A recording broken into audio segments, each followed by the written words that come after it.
Donc c'est juste, c'est ce que je disais. Il faut se rendre compte que on va reconnaître avec la question des responsabilités. Il y a aussi d'autres personnes qui s'autoproclament, il y a d'autres personnes qui les font aussi, qui seront avec, mais donc c'est toujours comme ça. Le monde est en boulot.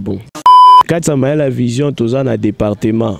Il y a organisation événementielle, c'est-à-dire nous tenons à organiser des grandes assises événementielles. Nous accompagnons l'église, l'objectif c'est d'aller encadrement jeunesse et comment transformer l'homme, rendre l'homme utile dans la société.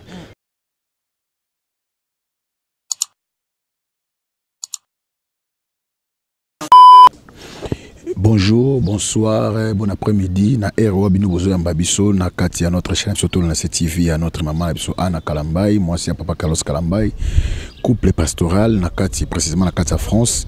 Que l'Éternel Dieu vous bénisse beaucoup. Binonyo sobo Yambarabiso, Bolingarabiso, na Katia Tolo na CTV. Vraiment, Zambalola a Pambola Bino vraiment ébélé. Na si ma caméra na moni. Francine Noble oyo wapesimbi caméra quand tu baka musala neza ko obligé biso toza toujours na ligne pour bino bolanda biso et na bossa intercon fois na pesi Natasha Gola merci pour na ba commentaire na yo na pesi batunyo so Kongo bizaleli na pesi Yves Pan na bossanité équipe Bumba na bossanité merci moi trio wana et ça la rend vraiment très bien na bossanité pas Chiki Moukadi oyo wapeche biso TV ka ningizalaka merci beaucoup. Lélo, tous avec un grand homme de Dieu, tous ensemble. Il est encore trop jeune, lobby, na Mokanda, il y a Joël chapitre 2, et lobby, le dernier jour, Didier, j'ai repané mon esprit, c'est tout cher. Vos fils et vos filles prophétiseront. C'est là aussi Actes des Apôtres, chapitre 2, verset 17. Il est jeune, mais la carte n'a pas et le lot est embaillé pour nous consoler de long et à large, beaucoup de choses. Beaucoup de choses, on a roloba, makambiza vraiment moins belé oyoapi, tomekepe ko solola vraiment naie et nzambalo la rozangate ko pambola biso.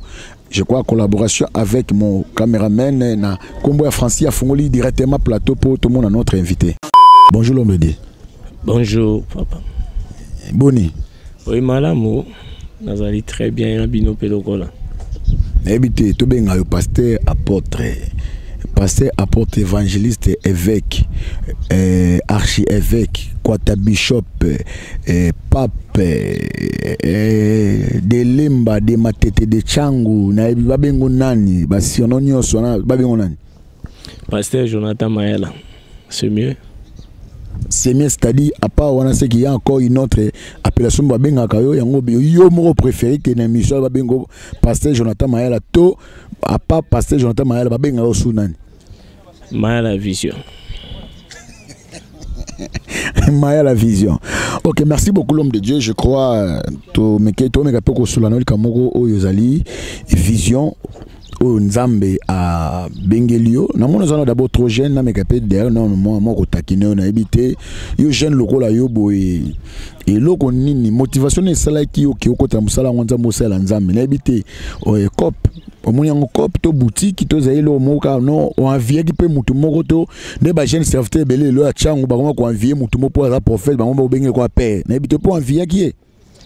Non, d'abord nga ezra appel parce que na koti na musala nzambe te mena botami na église na koli na église et nzamba benga ngai abengi te ma benga nga na église il y a longtemps. Donc c'est ce qui m'a motivé à ko zala lelo au nazali, c'est-à-dire les appels au nzamba benga ki pendant que toi qui d'abord na famille chrétienne, bien que toko na famille chrétienne mutasela nzambe na libota zala ite. Et c'est alors que l'Éternel m'appela comme un Nakatia Moussala Nzambe. Donc c'était comme ça. Au lobby, au bottom de l'église. Au bottom de l'église. Au bottom de l'église, l'église n'est pas maternité. Donc, tant que Moutabi, au bottom de l'église, c'est-à-dire c'est quelqu'un qui est grandi à l'église. Donc, je suis de l'église, un produit de l'église. Puberté côté l'église, adolescence est une église, vie et l'équipe église. Et mon appel a été confirmé dans 4 à l'église. Donc c'est dans ce sens-là. Ok, merci beaucoup. Quand on bitumba zalaka, il y a bitumba, même na kati ya musa miso ya bitumba zalaka, ba blessing bitumba zalaka toujours. Ils ont bitumba, ils ont bon le tomesa na bitumba, il y a tatane tailo bitumba partout, pour mes athées. Au botam na église, donc vie na se passer en église. Et na kati ya libota na bino mutasale nzambe. Vous avez pas chrétien, mais comme l'un des serviteurs ndazala kitende par rapport à ça, c'est-à-dire bien Samuel. Oui, moi je fais partie des générations Samuel. Oui, des personnes au boti, bandimi babi kende selanzambe. Donc to pesio na église pour selanzambe. C'était comme ça. Est-ce qu'appelle yo envie qui mutu moko teto oui, et prophète mon côté pour lelo ba pour nga lobaka na ata mo cordon talanga mena lobaka permettre nga loba. Pour comme de talanga mon cordon a mo talanga mena lobaka. Les lobes jeunes serviteurs et belé ba comme ko envier prophète Joël Francis Tatou a comme le rôle père a comme le rôle exemple moko à suivre ba mo benga père et à prophétie. Est-ce que yo peut envier quitter? Bon, en fait nga nabimi na école, ça veut dire école nga nabimi eza école moko il y a invité d'abord. Ils allaient à l'école, il y a appel authentique, c'est-à-dire tu dois être appelé d'abord par Dieu parce qu'avant on envié moto landa moto, il faut yeba nani ozali et si kani no uti nani abenga yo. Vous voyez, c'est-à-dire toute ma vie quand j'ai dit que je l'ai passé à l'église, j'avais un seul pasteur et prédicateur que je suivais tous les jours. Le bishop m'a pas ça, Baolimo que j'ai salé à Passa, c'est lui mon père spirituel, mon encadreur. Et c'était comme ça, c'est-à-dire je n'ai pas eu ces temps et je n'aurai jamais ces temps à envier et Moussakol. Mais c'est un serviteur de Dieu que je respecte beaucoup. Mais envier Otokolanda pour comme serviteur local non. Pour Nabandi Lelote, Nabandi Moussala Nzambe, Nakoli Nango, na Saleli Nzambe et j'ai continué à servir Dieu dans mon coin et na idéologie to formation au Nasui. Banda Moussala Nzambe kala sadi directement au ba seconde ba ki Joël Francis aba abani Moussala lobi pour banda Moussala Nzambe kala donc seconde ba donc ça dit aux appels pour même là telipé ba c'est moko ba jeune serviteur soit comme ka Roland Dalo tout le monde les on peut la moni yo makila Roland Dalo to ko sera vie ma passe à Paulino pour faire la table te ne via la taka vie na pe sombote sur ozali obite écoute na dia na mbudi wana vie na pe sombote. Bon, c'est pas ça. C'est-à-dire, c'est lorsque Toloba Joël Francis, prophète Joël Francis, Azali, Moto te tozo landa lelo. Et le bite ko banda liboso nae, il a de l'expérience, il sert son Dieu. Mais moi, je suis sorti d'une école, je dis bien. Et l'école que je suis sorti, c'est l'école de Mapassa Baolimo, qui est mon père spirituel. Donc, servir Dieu son abina banda kala, c'est-à-dire, j'ai grandi dans les choses de Dieu. Tant au col na mamanzam boza bien formé, tu n'as pas le temps ya rozwa temps ya rolanda boye mu pepe boye ko kende boye parce que la formation ça est déjà base ya rozwa lignée moko auto banda nango o balandanga bayebi. Depuis que j'ai été, je suis Jonathan Mayala, je restais Jonathan Mayala et je resterai Jonathan Mayala. Ngana na lembiote na baki lo na récupérer va to kota makamna na lembiote papa à cause na jeune na récupérer bien. Perception différence entre les 5 ministères, na le lobatino comme ba évêque n'habité évêque aussi ils a une partie ya ba ministre to évêque ils a une branche moko boye yango za supérieur yango l'équipe pasteur yango l'équipe prophète yango l'équipe docteur yango l'équipe évangéliste yango l'équipe les 5 ministères pour tout le monde évêque nena mekape oyeba parce que école yo uti wana na ibifié na ibi ki en matière n'a besoin entre évêques dans les 5 ministères, dans les plus grands.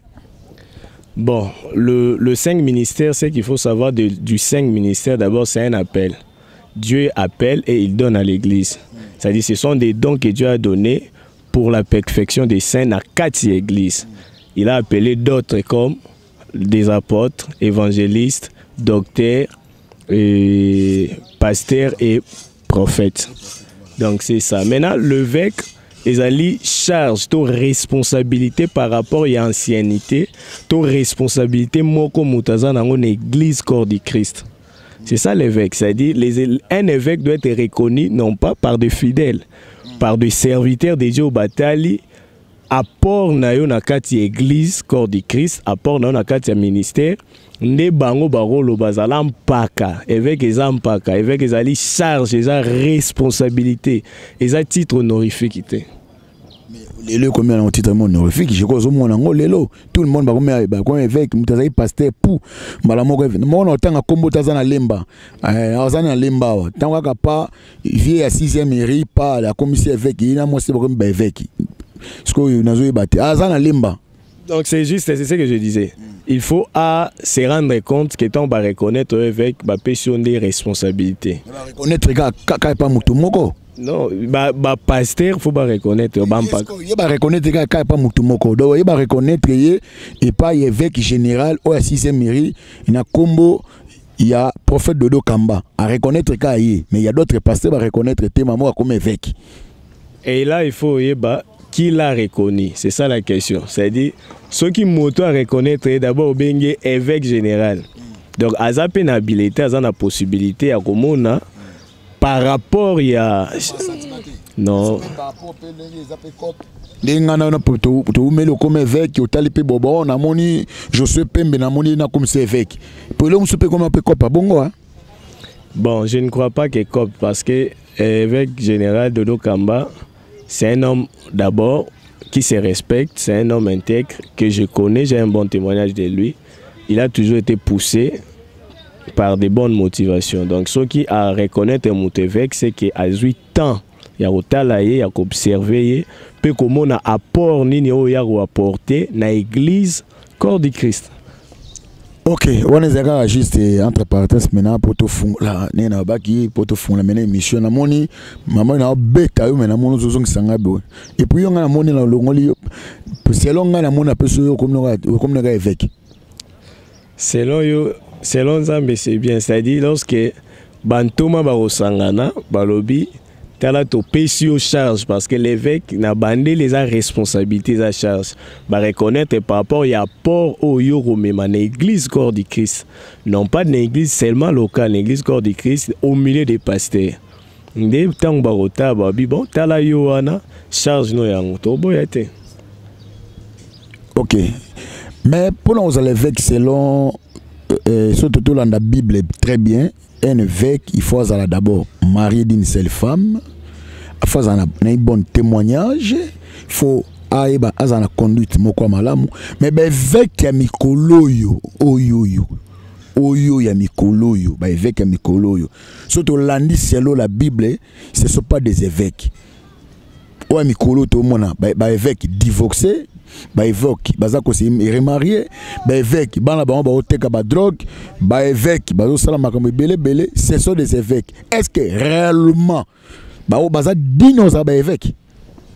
Bon, là où il y a des vrais, il y a aussi des faux.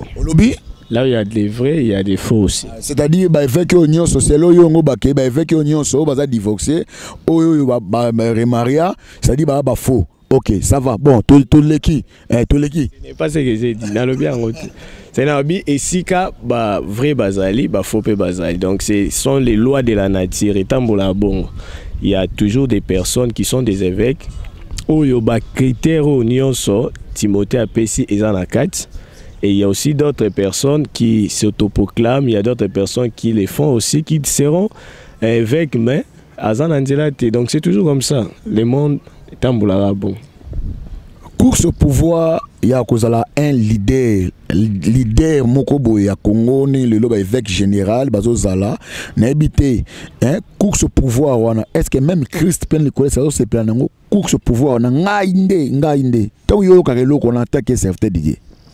Non, d'abord étant que chrétien qui m'a raté pour le pouvoir parce que le pouvoir doit te trouver. Au moni David Alain Azamba il n'avait pas même l'intention de recommencer un roi. Mais lorsque la royauté est commise pour naïe, la grâce était capable de localiser ici Kazan. C'est-à-dire que le roi, nous sommes presque tout dans la Bible, c'est même Jephthé qui était rejeté, l'élévation l'avait poursuivi ici Kazan. qui m'a rapport à pouvoir parce que c'est lui qui est en nous, appelle ça au pouvoir. Mais bah cours c'est ça vraiment déconseillé et je crois que c'est Dieu qui élève. Que l'élévation ne vient ni de l'Orient ni de l'Occident, mais elle vient de l'Éternel Dieu des armées. Merci beaucoup. Je crois maintenant tout côté par rapport à Yomoko les pasteurs Mayala Jonathan. OK. Tout côté ce qu'on a Yomoko. Pourquoi au PC Jonathan Vision? Mayala Vision, OK. Mayala Vision parce que ils en avaient vexé Moko. Ils allaient dans Jérémie 1, chapitre 1, verset 11. Zambazo benga Jérémie a ébissé Jérémie. Que vois-tu? Na bande rotanga vexé, on a tangango 30 fois. Oui, 30 fois. Pendant que je méditais ces vexés, nazo répété. Naïromo na elo romoko yalaki très capital. Jérémie a répondre Zambalobi, je vois un champ d'amandier. Zamba ebisi abi, tu as bien vu car je veille sur ma parole pour l'accomplir. Parce qu'on a bandé commis toute la question, nabi, ce que Jérémie pourquoi a limité qui vision naï. C'est-à-dire Zamba vision il y a Jérémie a commission liloba naï pour exécuter.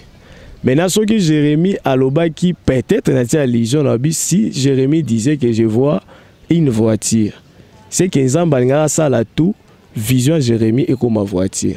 C'est alors que j'avais compris que mingi ya maramba mineno to sala ke utara libanda na bisoté.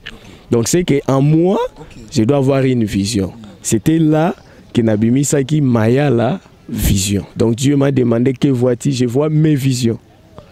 C'est ça, Maya la vision. Waouh. Ok, en tout cas, c'est très bien. Nancy Batube Bazo CP là, en tout cas, Batube Bazo, vraiment Bazo CP là. Merci.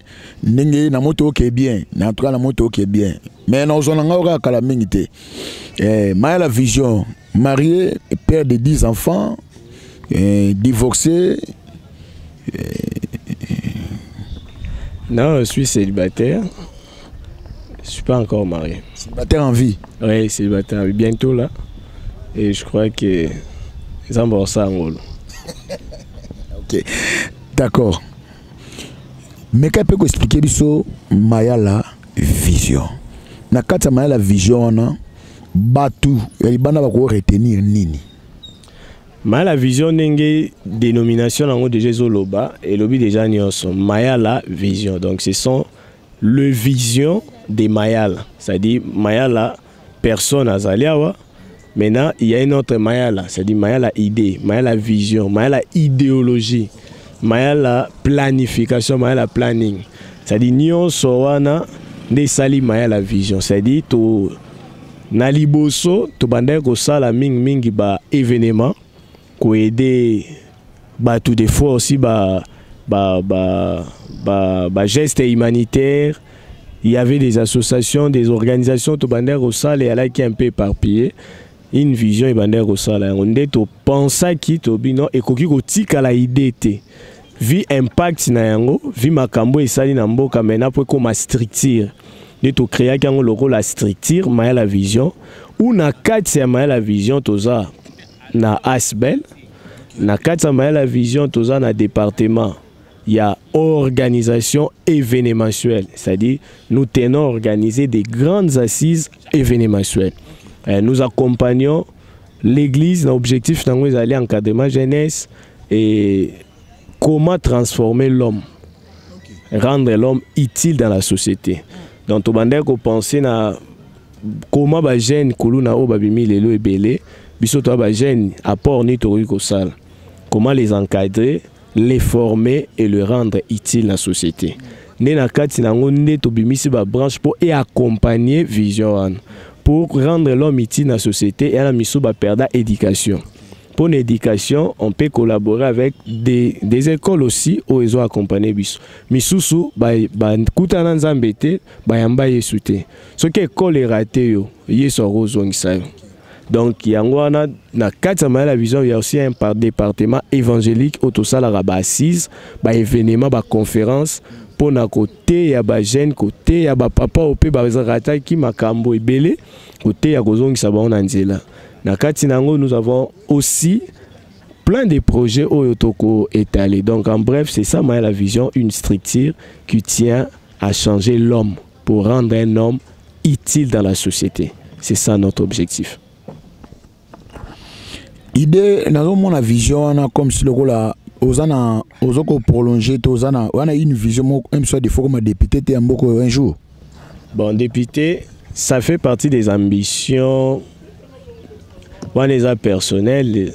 Mais au moins, ce que m'a débuté, mais d'être comment au calme. Vu l'influence qu'on avait, vu les gestes et autres, ça là qui. L'influence, c'est-à-dire. Jonathan. L'influence, c'est nini? L'influence qu'on avait déjà, na milliers, autres, vu les gestes et autres, humanitaires, presque, nous avons au moins soutenu des mamans, plus de 80 mamans.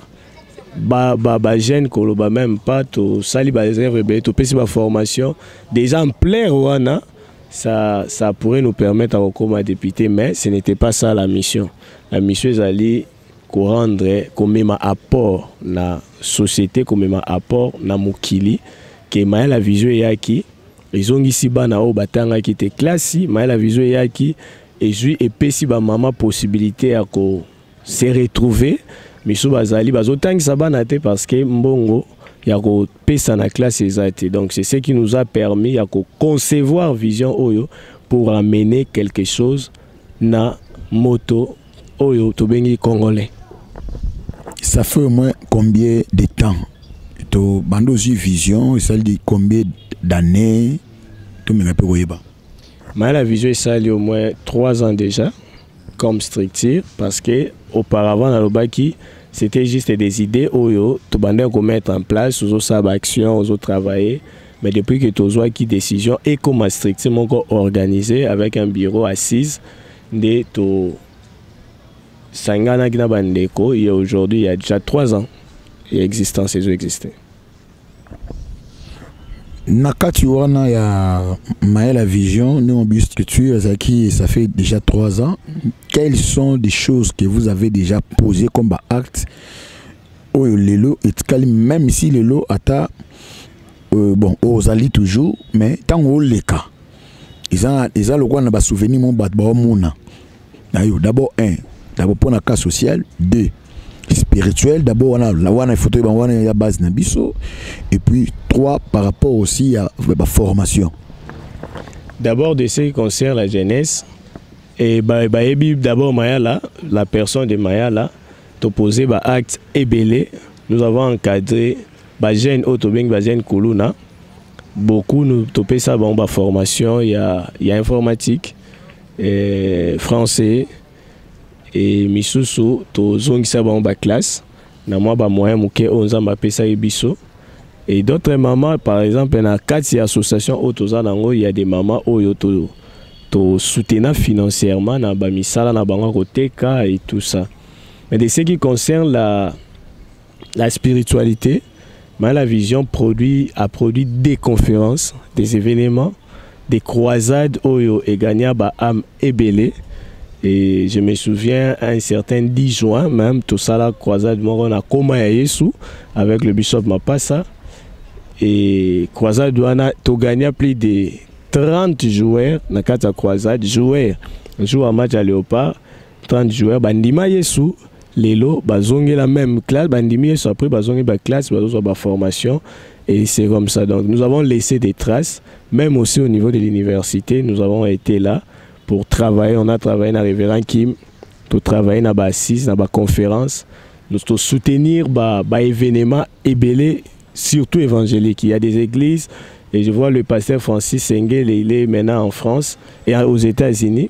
Nous avons soutenu son église. Dans la assise, quand on appelle la vision, il y a une équipe. Une équipe dans Mobimba et ça y travaille, il y a mobilisation technique. Sur tous les plans, tu gagnes Mili Moto. Vendre ici, on a église et continue enseignement là-bas. Donc c'est comme ça que tu vas au Tambola. Visionnaire, Hazard, on a une idée. On organise un programme, une croisade, une conférence équipe payée, évangélisation, département, image, tout. Tu travailler, tu gagner milimo, tu former équipe wana pour que continuité à travailler. Et ces églises sont bénies aujourd'hui. Je vois l'église Métal, je vois l'évangile du trône, je vois le Labor Nenjili, je vois beaucoup des églises que nous avons travaillé en collaboration. Donc sur le plan acte, d'ailleurs les images va parler dans le jour qui va venir.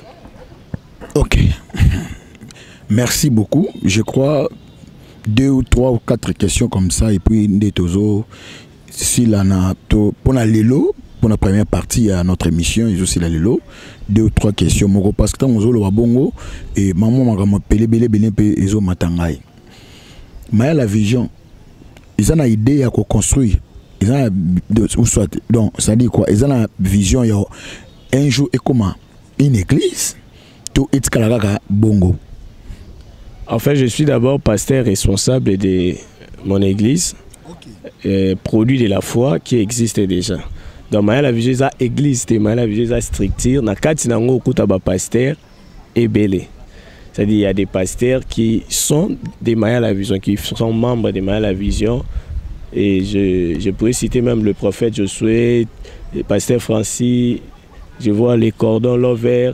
Nous sommes vraiment une organisation part entière, c'est-à-dire l'église est là, mais elle reste une vision qui accompagne les églises, qui accompagne l'État aussi, qui accompagne toutes ces activités-là. C'est-à-dire notre église est là, mais le travail, mais la vision aussi peuvent aussi mettre main à l'église. Mais nos visions sont tellement grandes, tous en avons ambition, ils ont tellement ébélé, pourquoi pas, mais la vision c'est la école. L'école où elle permet tout, maman, papa, au ban na bazan la possibilité autant gâter autant. Pourquoi pas mais la vision ça la hôpital où elle permet en sorte que église où yo pasteur bazan na makoki maladie à ko traiter banate comment est-ce que église ce que j'ai problème tout moi na moko église à Beli aya ko santé soins de santé gratuitement même na mbongo moko mokie ko permettre atanga mais la vision a beaucoup des ambitions pour que et accompagner surtout du plan ecclésiastique. C'est-à-dire même ceux qui sont à l'extérieur du pays lorsqu'ils ont besoin des événements là il faut mailler la vision. C'est-à-dire le pasteur va juste prier et tu nous laisses l'endroit, nous allons tout faire parce qu'il y a un coordonnateur qui est bien placé à planifier Nios. Nous allons tout faire yo ira au TI. Et tu verras les gens, tu verras toutes les organisations seront là. C'est comme ça que Maya la vision travaille. C'est-à-dire ce que l'église est un événement moko. C'est-à-dire ça na mino d'association. Yo tkana na prière. Maya la vision, yo sambela no kaka. Jene na yo matano ngomba. Yo tkala Maya la vision église. Bangomo ba travailler, yo mukolo yo monaka résultat. Donc c'est ça, c'est-à-dire quand tu as une vision, tu as une croisade, aux gens a confiance moi monene, Maya la vision ezana. Tout est déjà là. Toko mobilisation robangate, organisation même ne parlons pas. C'est-à-dire toi na ba infographe, na 4 programme, toi na ba média, ba travail nyonso, na ba collaboration même au esengeli juste pour te permettre d'organiser un programme d'excellence. C'est-à-dire c'est ça notre objectif. C'est-à-dire nous travaillons sur ça et il y a aussi beaucoup d'événements sur les plans association sans but lucratif. Nous avons organisé beaucoup d'événements. On a soutenu beaucoup des hommes politiques aussi. Et événements, c'est nous. Donc, événements, Peneza Bisso. Yango Anande, Moka Batache au Bisso Tozana. Ok, merci beaucoup. Je crois que Papa Mayala. Donc, Magambazolo est très très important. N'habitez pas à Bino. Parce que les banda bazoyoka batmsu le quoi la mois de juillet il y a la pasteur rebellé net il y a PC appel et pas évangéliste Josué aza juste na États-Unis aza na Californie ce que ali au baki déjà toi un événement le Maya la vision ezali aux coordonnées na ye on est d'accord là partout non bana bako aider même à checking en collab ngamna sama mona je crois ayokio de ba pasteur bani ba sa ba croisade aux alibanda mois de juillet mois boyaka mais la vision est là pour nous soutenir pour nous commémorer nos visions éviter quelles sont les conditions pour que bon mekape lo kona to organisation na bobo salango ba condition ngo za nini il faut moi paquet il faut mon bon moi ko futa to condition ngo to e banone. En fait d'abord il faut contacter d'abord les coordonnateurs et on a un secrétariat, le secrétaire est là, le prophète Josué. Et je crois que ceux qui ont eu contact d'Abisso, c'est alors que nous allons parler. Donc, tu as un numéro, tu peux nous appeler. Aux Alibanda Mboka, Olingoya, surtout le pasteur rebelle, Bakuta Mamboana et Kinshasa, il n'a même pas un endroit à prêcher. À une activité, moi, ça l'activité n'est une conférence au Tozo Bongisawa, au Hirosangisa, Kinshasa presque Mubimba, Tozo président national, il y a RSC, le pasteur, l'évêque Léon, le Pétou, Tozalana, évangéliste Guy Daniel, Tozana, apôtre Glody Ibanda et Ngamorope, le collaborateur. C'est une grande assise, c'est-à-dire une conférence des serviteurs de Dieu organisée par Maya la Vision. En même temps, une présentation officielle, il y a Vision au Bissotozanango. Donc, ceux qui seront là, nous serons en large. Comment nous contacter, comment organiser un événement. Donc, les événements, c'est Maya la Vision. Maya la Vision, Osana, comment dirais-je, Osana instrument, Osana caméraman, Osana caméra, Osana chaîne quelconque qui collabore parce que Osana Moussala Nzambe Sengaka, média Falobela, instrument, mégaphone, tout. Et n'a payé parce que Batopoto Baolanda yo. Chaîne aux achats chrétiennes, bisous le mambo christianisme, dehors maman les athées. Baolanda Baoyokayo. Papa Carlos, Abaki Kalamita Zouta Poto Azoya pour la conférence. Baolanda yo.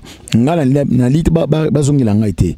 Na lingi yo mo en tant que visionnaire, na biki no yamba mena toute une équipe na mino mobimba. Cette fois-ci, na yamba bino bo fandi na otuna na mutu pour la sa batacha na plus. Na ba question na otuna na yeba, bat ba yeba. Likambo boma bato likambo moko zeli kambuya, ko fo za clair. Est-ce que bwana montant moko oyo bobongisa yango qui pour biso to collaborer na bino et ça demande montant boy to et ça n'aura na gratuité à pamba pour que l'œuvre de Dieu ait avancé. Derrière un peu si ma précision, c'est-à-dire lorsqu'on parle du bureau est fonctionnel. Moni et ça événement tant organisé et là on est conférence, programme de conférence, croisade et croisade, l'évangélisation est gratuite. Mais l'évangile est gratuit, mais l'évangélisation et c'est un moyen pour permettre. Biso tozo accompagner yo. Et si ka otoka, et si ka obundana, o soit mutu. Na comme j'ai dit, dimanche kalate, na ma bafle, tout ça. Nous avons cette facilité à collaborer. Na nyonso oyo rosa nango pour ça pour que manifestation ait la lieu. Entre autres, nous avons une facilité à collaborer orateur, n'importe quel orateur où vous en êtes à Kinshasa, Maya la Vision que vous contactez, tout en a possibilité à collaborer dans maison d'instruments qui permettent en sorte que ce soit un programme. Au lieu de Tungisama, nous avons nos ingénieurs, mais de Maya la Vision.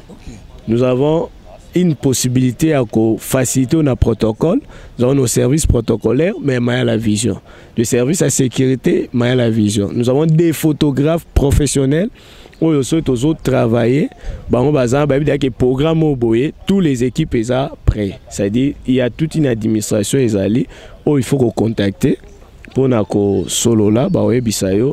Il s'agit de quel programme? Parce que ça monte pour ça un séminaire.